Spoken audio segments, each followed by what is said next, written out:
Before we begin, hit that like button, subscribe, and turn on notifications, because today's story is one that stays with you long after the screen goes dark. For decades, people thought they knew Jay Leno. The jokes, the denim shirts, the late-night charm, he looked like a man living a perfect, problem-free life. But reality wasn't that simple. Behind the laughter lived someone carrying weight far heavier than anyone imagined. A man running two full lives at once. A man who kept moving, because stopping meant facing truths he wasn't ready for. Only now, when tragedy finally forced everything into the open, can the real story be told. A story not about cars or comedy, but survival. A man who hid storms behind a smile. And a journey far more human than the world ever knew. Long before Jay became the familiar face of American late night, his life was shaped by a restlessness that never left him. Born in 1950 to Angelo and Catherine Leno, he grew up in Andover, Massachusetts, in a home where hard work wasn't suggested, it was expected. His father sold insurance. His mother came from Scotland. And his older brother, Patrick, went from serving in Vietnam to building a career as an attorney. But young Jay wasn't drawn to books or sports. He gravitated toward an old garage behind the house. A few tools. A few engines. And the quiet thrill of taking things apart just to see how they worked. That early curiosity didn't just shape a hobby. It shaped the blueprint of the double life he would eventually live. Teachers noticed he wasn't like the others. His fifth-grade report card carried a sentence that felt like a prophecy. If Jay studied the way he jokes around, he'd be a big star. He didn't study more, he simply leaned deeper into humor. At Emerson College, he founded the school's first comedy club, not knowing it was the start of something huge. By day, he worked in a garage near campus. By night, he performed in bars, where the smell of beer mixed with laughter. Two worlds. Two identities. One young man determined to survive.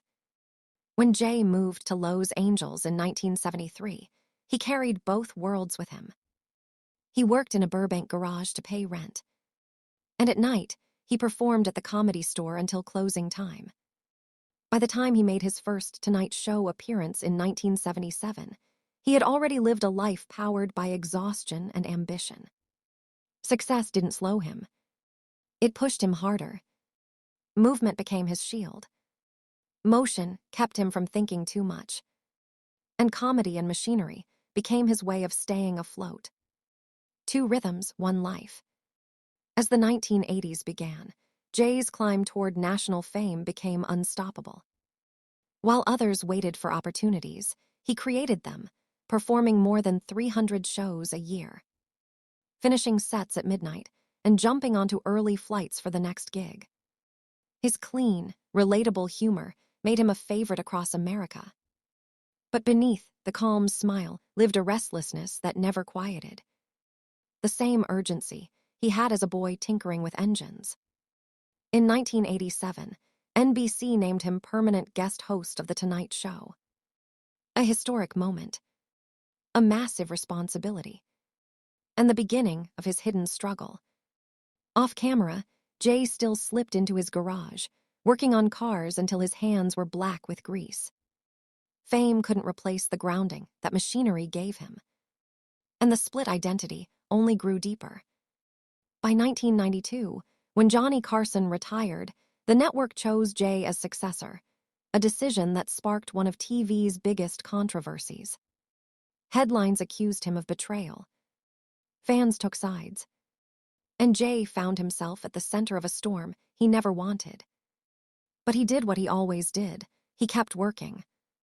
Night after night. Until audiences came back. In 1993, NBC gave him a $40 million contract. By 1995, millions watched him every night. But viewers had no idea he still lived two lives. After tapping episodes, he went straight to Burbank to work on cars. Suits became overalls. Studio lights became engine lamps. And applause became the soft hum of a motor starting. It was the only world where he found peace, where fame didn't exist, where he could breathe. By the late 90s, Jay Leno was at the top of entertainment. His Tonight Show dominated ratings. He was one of the highest-paid figures in television. But he didn't live like other celebrities. He didn't splurge, didn't party, didn't even touch his Tonight Show salary. He lived entirely on stand-up income. Instead, he poured his money and heart into cars. Not as trophies, but as therapy. A language he understood better than anything else. His garage, eventually called Big Dog Garage, grew into a mechanical wonderland. More than 180 cars. More than 160 motorcycles. Rare machines restored to perfection with his own hands. A McLaren F1 worth over $20 million. 2 Doble steam cars, once owned by Howard Hughes. A 1909 Baker Electric that he gifted to his wife, Mavis. But for Jay, these weren't status symbols. They were anchors. They kept him grounded when the rest of life felt overwhelming. Even at the peak of late-night fame, Jay kept up a brutal schedule. About 150 stand-up shows every year. 4 hours of sleep. No alcohol. No drugs. No breaks. His humor masked the truth. Work wasn't just ambition, it was armor. The only way to silence everything he didn't want to face. But armor eventually cracks. And Jay's breaking point came quietly, through fire. In November 2022, life changed in seconds. Inside his garage, a 1907 white steam car malfunctioned. Gasoline sprayed across his face. He saw the flame before he felt it. And then, fire swallowed him. His skin burned. His vision blurred. His friend Dave pulled him out just in time. It took only 10 seconds for everything to nearly end. A moment he later described simply, "My face was on fire." Doctors at the Grossman Burn Center discovered his burns were deeper than they looked. He needed skin grafts, hyperbaric treatment, careful monitoring. Most people would take months to recover. Jay left in 10 days.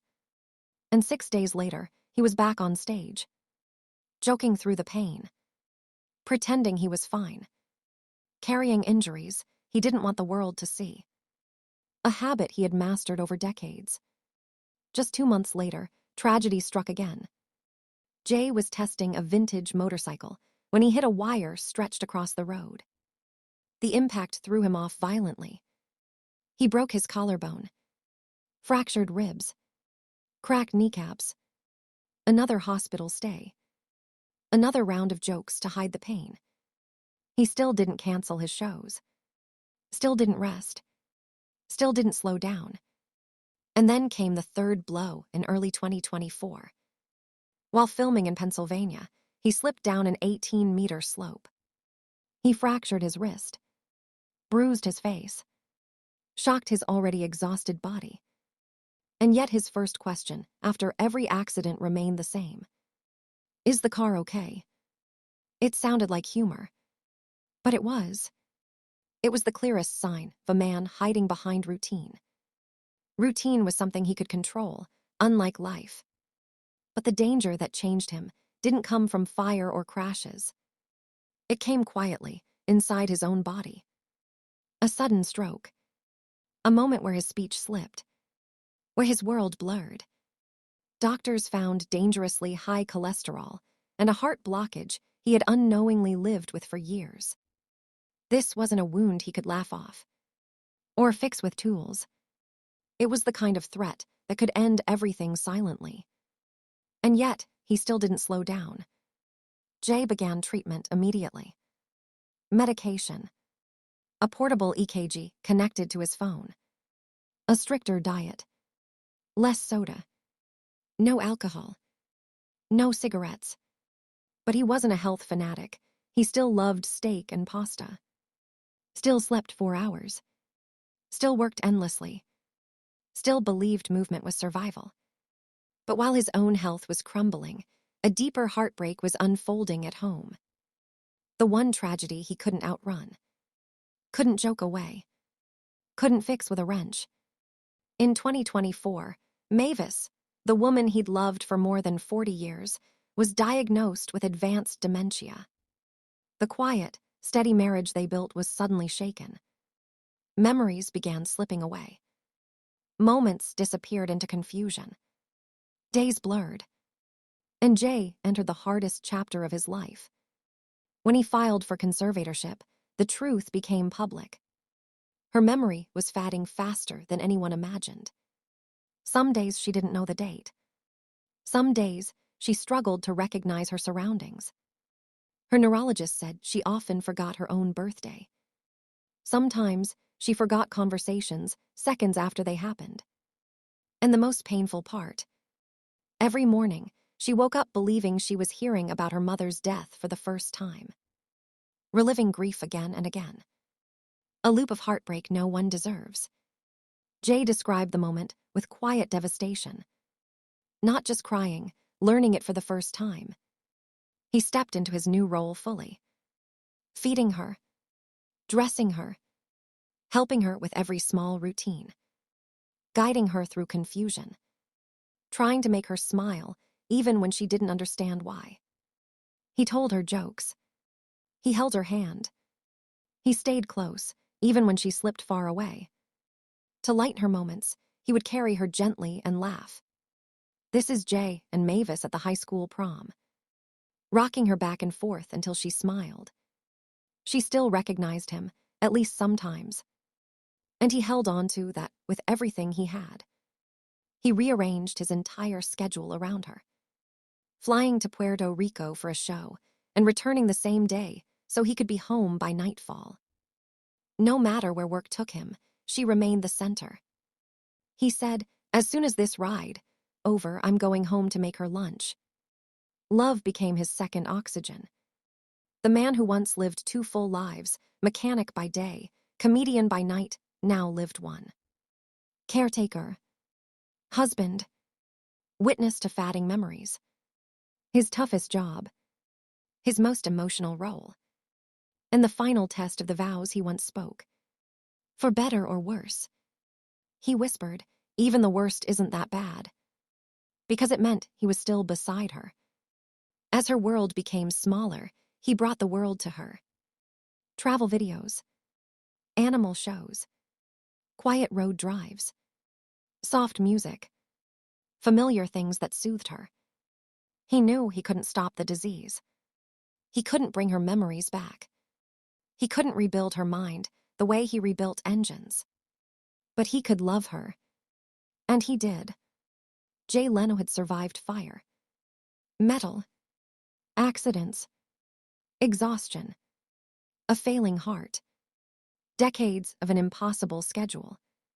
But nothing prepared him for watching the person he loved most slowly slip away. This battle didn't come with sirens or flames. It came with silence. And he faced it anyway. His double life, once a secret, was now fully visible. He wasn't just a comedian, or a car collector, or a late-night legend. He was a man holding onto the last pieces of the woman who shaped his world. A man learning patience, gentleness, and heartbreak all at once. A man showing the world that devotion is heavier than fame, and love is louder than applause. His story changed, and so did he. For years, Jay Leno hid the weight he carried, working 2 worlds to escape silence, until tragedy forced him into stillness. And in that stillness, the truth came forward. This isn't just a story about fame or engines. It's about loyalty, endurance, the cost of loving someone through their darkest moments. A man who kept every vow he ever made. A journey far more human than anyone realized. And a question for you, which part moved you the most?